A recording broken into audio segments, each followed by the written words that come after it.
Welcome to my YouTube channel All In One Edu. जैसा कि हम लोग कम्पिटिटिव एग्जाम्स के बारे में डिस्कशन कर रहे हैं, तो आज मैंने अपना टॉपिक भूगोल से लिया है और भूगोल में हम हमारे सौर मंडल का डिस्कशन करेंगे। तो चलिए स्टार्ट करते हैं हमारे सौर मंडल को। तो सबसे पहले हम कोशिश करेंगे समझने की कि हमारा सौर मंडल होता क्या है। तो सूर्य के चारों ओर अंडाकार मार्ग पर चक्कर लगाने वाले ग्रह, उपग्रह, पुछल्ले तारे, उल्काओं और क्षुद्र ग्रहों के समूह को हम क्या कहते हैं? सौर मंडल कहते हैं। यानी कि सूर्य के चारों ओर जितनी भी चीज़ें, चाहे ग्रह हों, उपग्रह हों, पुछले तारे हों, क्षुद्र ग्रह हों, इन सभी के समूह को हम क्या कहते हैं? ये सब मिलकर के क्या बनाते हैं? हमारा सौर मंडल बनाते हैं। सौर मंडल से रिलेटेड दो थ्योरी काफ़ी फेमस है, उनके बारे में डिस्कशन कर लेते हैं। तो सबसे पहली थ्योरी में कहा गया कि सभी ग्रह पृथ्वी के चारों ओर चक्कर लगा रहे हैं, जिसमें कहा गया कि पृथ्वी केंद्र में है और सभी ग्रह पृथ्वी के चारों ओर चक्कर लगा रहे हैं। फिर दूसरी थ्योरी आई हमारी, जिसमें कहा गया कि सभी ग्रह सूर्य के चारों ओर चक्कर लगा रहे हैं।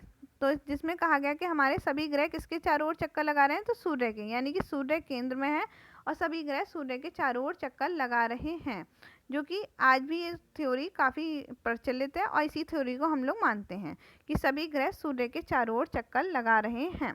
नेक्स्ट आ जाते हैं कि हम सौर मंडल में किन किन चीज़ों का अध्ययन करेंगे। तो हम सौर मंडल में सूर्य, ग्रह, उपग्रह, उल्कापिंड एंड क्षुद्र ग्रहों का अध्ययन करेंगे।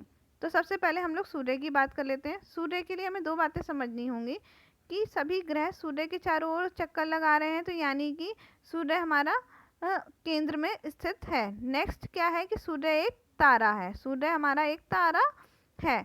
तो इन दो चीज़ों को हमें ध्यान में रखना होगा। चलिए अब हम आगे की चीज़ डिस्कशन कर लेते हैं। तो पहली चीज़, सौर मंडल के केंद्र में कौन स्थित है? सूर्य। यह है सौर मंडल के केंद्र में स्थित है, यानी कि सूर्य सौर मंडल के केंद्र में स्थित है। नेक्स्ट है, यह पृथ्वी का सबसे निकटतम तारा है। तो यानी कि आपसे एग्जाम में पूछा जा सकता है पृथ्वी का सबसे निकटतम तारा क्या है? तो वो सूर्य है, यानी कि सूर्य एक तारा है जो पृथ्वी का सबसे निकटतम तारा है। नेक्स्ट आ जाते हैं हमारे पॉइंट पे कि ये मेनली किन तत्वों से मिलकर बना है। तो ये मेनली दो तत्वों से मिलकर बना है, हीलियम एंड हाइड्रोजन। इसमें हीलियम 71% है एंड हाइड्रोजन 26.5% है। तो ये मेनली दो तत्वों से मिलकर के बना है, हाइड्रोजन एंड हीलियम। नेक्स्ट आ जाते हैं सूर्य का व्यास। सूर्य का व्यास कितना है हमारा? 13,92,700 किलोमीटर है। लगभग ये 13,92,700 किलोमीटर है।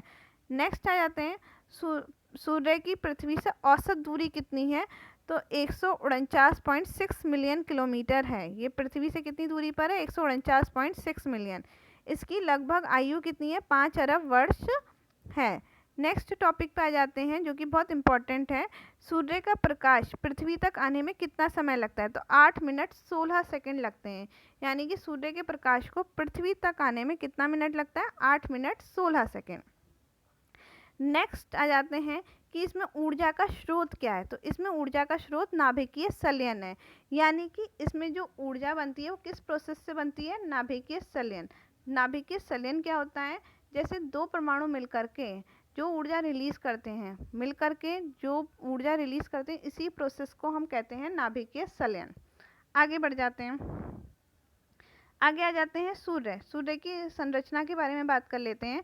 तो सूर्य कैसे, किन किन चीज, सूर्य की संरचना में कौन कौन से पार्ट होते हैं? तो पहला कोर, प्रकाश मंडल, वर्णमंडल, संवहन मंडल, किरीट एंड विकिरण मंडल, ये सारे इसके पार्ट होते हैं। हम एक एक करके इनके बारे में अध्ययन करेंगे। पहले हम कोर, प्रकाश मंडल, वर्णमंडल, संवहन मंडल, किरीट एंड विकिरण मंडल के बारे में बात करेंगे। तो सबसे पहले हम कोर के बारे में बात कर लेते हैं। तो देखिए कोर ये आपको पार्ट दिखाई दे रहा होगा सेंटर में, ये कोर है। और ये इसका कार्य क्या है? तो ये कार्य करता है, हीलियम बनाने का कार्य करता है। हाइड्रोजन की खपत करके हीलियम बनाने का प्रोसेस कहाँ होता है? कोर में ही होता है। और ये ऊर्जा को प्रकाश के रूप में बाहर निकालता है। तो यानी कि दो चीज़ें हमें याद रखनी है कि हीलियम कहाँ बनता है? हमारा कोर में बनता है और ये ऊर्जा को प्रकाश के रूप में बाहर निकालता है। अब आ जाते हैं हमारे नेक्स्ट टॉपिक पर, जो कि है प्रकाश मंडल। देखिए प्रकाश मंडल हमारा यहाँ पर शो कर रहा है प्रकाश मंडल। प्रकाश मंडल क्या होता है इसको समझते हैं। देखिए ये दीप्तिमान सतह, सूर्य की जो दीप्तिमान सतह है जो हमें दिखाई देती है, उसी को हम प्रकाश मंडल कहते हैं। यानी कि दीप्तिमान सतह जो हमें दिखाई देती है, हम उसी को प्रकाश मंडल कहते हैं। यही भाग हमें दिखाई देता है। नेक्स्ट आ जाते हैं, इसका ताप कितना होता है, तो 6000 डिग्री सेंटीग्रेड इसका ताप होता है। नेक्स्ट टॉपिक हमारा वर्णमंडल है। वर्णमंडल को समझने की कोशिश करते हैं। तो वर्णमंडल होता क्या है, सबसे पहले हम इसको समझते हैं।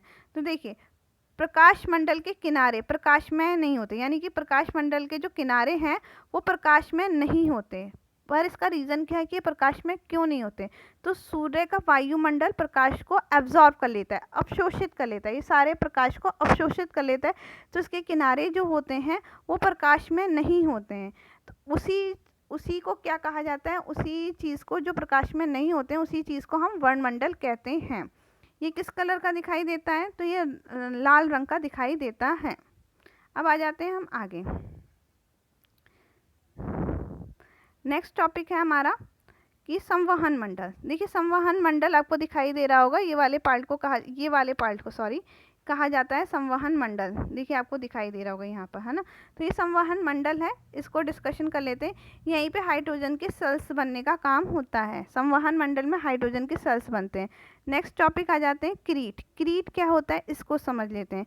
देखिए, सूर्य ग्रहण के समय दिखाई देने वाले भाग को हम क्या कहते हैं, क्रीट या कोरोना। इसका दूसरा नाम भी कोरोना हो सकता है, इसीलिए आपसे पूछ सकता है कि कोरोना क्या होता है या क्रीट क्या होता है। तो सूर्य ग्रहण के समय जो पार्ट हमें दिखाई देता है, सूर्य का जो भाग हमें दिखाई देता है उसी को हम क्रीट कहते हैं। नेक्स्ट आ जाते हैं, इससे कौन सी रेज निकलती हैं, तो इससे एक्स रेज निकलती हैं। एक्स रेज निकलती हैं किससे, क्रीट वाले पार्ट से निकलती हैं। नेक्स्ट आ जाते हैं विकिरण मंडल। विकिरण मंडल क्या होता है, तो देखिए, सूर्य के इसी मंडल से हमारी X rays, gamma rays, photon rays आदि किरणें हमारे कौन से मंडल से निकलती हैं, तो हमें याद रखना होगा विकिरण मंडल से निकलती हैं। अब हमारे आगे के कुछ पॉइंट्स इससे रिलेटेड याद कर लेते हैं कि सौर धब क्या होता है। तो सबसे पहले याद करते हैं, तो सूर्य में स्थित जो भी चमकीले धब्बे हैं या काले धब्बे हैं उन्हीं को कहते हैं सौर धब। नेक्स्ट आ जाते हैं, जिस समय ये हमें सूर्य के ऊपर दिखाई देने लगते हैं उस समय पृथ्वी पर चुंबकीय झंझावात उत्पन्न होता है, जिससे क्या होता है कि इसमें टेलीविज़न, बिजली चलित मशीनें आदि में गड़बड़ी उत्पन्न हो जाती है। आगे आ जाते हैं सौर ज्वाला। सौर ज्वाला किसे कहते हैं, तो देखिए, सूर्य की सतह पर दहकती हुई हजारों किलोमीटर की जो गैसें ऊपर निकल रही हैं, सूर्य की सतह पर जो गैसें निकल रही हैं वो हजारों किलोमीटर ऊंची, उन्हीं को हम सौर ज्वाला कहते हैं। नेक्स्ट आ जाते हैं सूर्य तप। सूर्य तप क्या होता है, सूर्य तप क्या होता है, देखिए, सूर्य तप हमारा ये होता है, पृथ्वी पर पहुंचने वाली विकिरण को ही हम क्या कहते हैं, सूर्य तप कहते हैं। ठीक है ना, सूर्य तप कहते हैं। नेक्स्ट टॉपिक है हमारा, लास्ट टॉपिक है कि सूर्य प्रकाश वर्ष क्या होते हैं। तो सबसे पहली बात कि ये दूरी का मात्रक है, हमें ये याद रखना होगा कि ये दूरी का मात्रक है। और सूर्य द्वारा एक वर्ष में तय की गई दूरी को ही हम कहते हैं, सूर्य द्वारा तय की गई दूरी, यानी कि कितने समय में दूरी तय करनी है, एक वर्ष में तय की गई दूरी को ही हम प्रकाश वर्ष कहते हैं। ये दूरी का मात्रक होता है। फ्रेंड्स, ये सूर्य से रिलेटेड इंपॉर्टेंट बातें थी। आगे हम ग्रहों के बारे में डिस्कशन करेंगे हमारे नेक्स्ट वीडियो में। आई होप आपको समझ में आया होगा। अगर आपको समझ में आया हो तो मेरे चैनल को सब्सक्राइब करें, लाइक करें। Thanks for watching.